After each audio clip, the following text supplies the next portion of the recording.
કે pre monsoon કામગીરી જે 15 જૂન પહેલા તમામ ડ્રેનેજ લાઈન સાફ થઈ જવી જોઈએ, એના મેન્યુઅલ તૂટી ગયા એના રિપેરિંગ થવું જોઈએ, રોડ રસ્તાનું થવું જોઈએ રિપેરિંગ, પણ આજ સુધી કર્યું નથી. આ તંત્ર, આ ભાજપના મિત્ર અને પદાધિકારી અને અધિકારી સદંતરે નિષ્ફળ ગયા છે.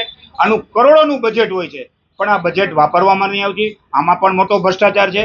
આપ પણ જોઈ શકો છો કે 12,000 જેટલા ખાડા થયા છે, આજ સુધી એનું મેટલિંગ પણ કરવાનું નથી.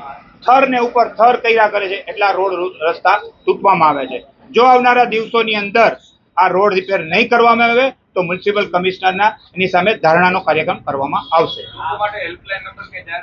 અમે ગઈકાલે પણ પ્રેસના માધ્યમથી અને મ્યુનિસિપલ કમિશનરને એક લેટરથી અમે એક હેલ્પલાઇન ચાલુ કરવામાં આવી છે કે રાજકોટની જનતાને અમે અપીલ કરી છે, રોડ રસ્તા તૂટેલા હોય, ડ્રેનેજના ઢાંકણા તૂટેલા હોય, કોઈ પણ સમસ્યા હોય એના અમે હેલ્પલાઇન નંબર 2 જાહેર કરવામાં આવ્યા છે.